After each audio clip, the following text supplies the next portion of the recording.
Selamat pagi, perkenalkan nama saya Stefani dan Pratiwi dari jurusan Ilmu Keperawatan dengan nomor NPM 09200000103 dari Universitas Indonesia Maju. Di sini, saya akan melakukan penyuluhan kesehatan dengan tema dampak dari pergaulan bebas pada remaja.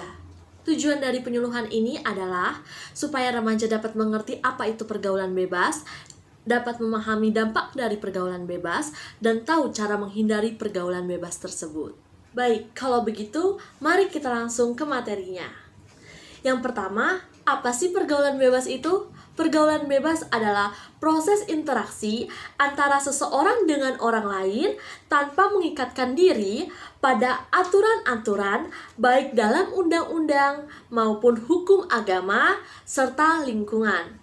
Dengan kata lain, pergaulan bebas adalah perilaku menyimpang yang melanggar norma sosial dan agama. Selanjutnya ada macam-macam pergaulan bebas. Yang pertama ada merokok dan penyalahgunaan narkoba. Yang kedua ada seks bebas atau melakukan tindakan seksualitas dengan berganti-ganti pasangan.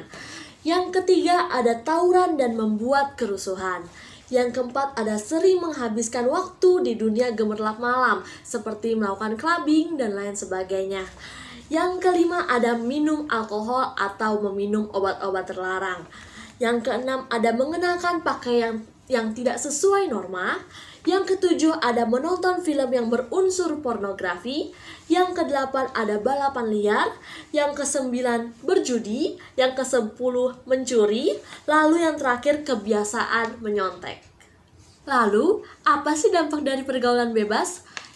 Dampak dari pergaulan bebas yang pertama ada kecanduan obat terlarang seperti kecanduan meminum alkohol, kecanduan mengonsumsi narkoba, dan lain sebagainya. Yang kedua ada lamban dalam berpikir dan bertindak, menjadi ceroboh dan terlihat cemas. Kenapa kita menjadi lamban berpikir? Karena kita kecanduan obat-obat terlarang.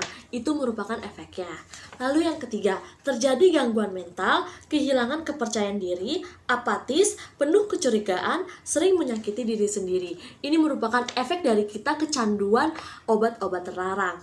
Lalu yang keempat adalah halusinasi. Lalu yang kelima adalah terkena penyakit kelamin seperti gonore, sifilis, hepatitis, dan lain sebagainya. Lalu yang keenam adalah HIV dan AIDS. Kenapa kita bisa terkena penyakit HIV dan AIDS? Karena kita melakukan seks bebas atau berganti-ganti pasangan saat melakukan seks. Lalu yang ketujuh adalah hamil di luar nikah. Ini adalah akibat dari kita melakukan seks bebas. Lalu ada prestasi belajar menurun, dan yang terakhir menyebabkan kematian. Karena kita kecanduan obat-obat terlarang, obat tersebut dapat menyebabkan kematian. Lalu, bagaimana cara menghindari pergaulan bebas? Yang pertama adalah selektif dalam memilih teman. Kita boleh berteman dengan siapa aja, tapi kita harus tahu mana teman yang baik, mana teman yang tidak baik. Lebih baik kita mengingatkan teman yang tidak baik agar mereka bisa lebih baik lagi.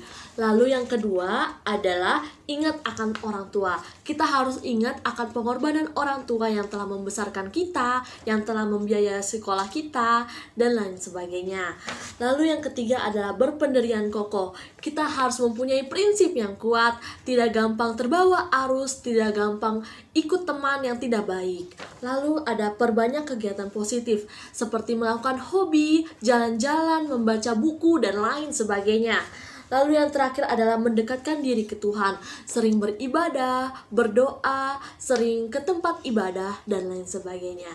Demikian penyuluhan kesehatan saya tentang dampak dari pergaulan bebas pada remaja. Kurang lebihnya saya mohon maaf, saya ucapkan terima kasih.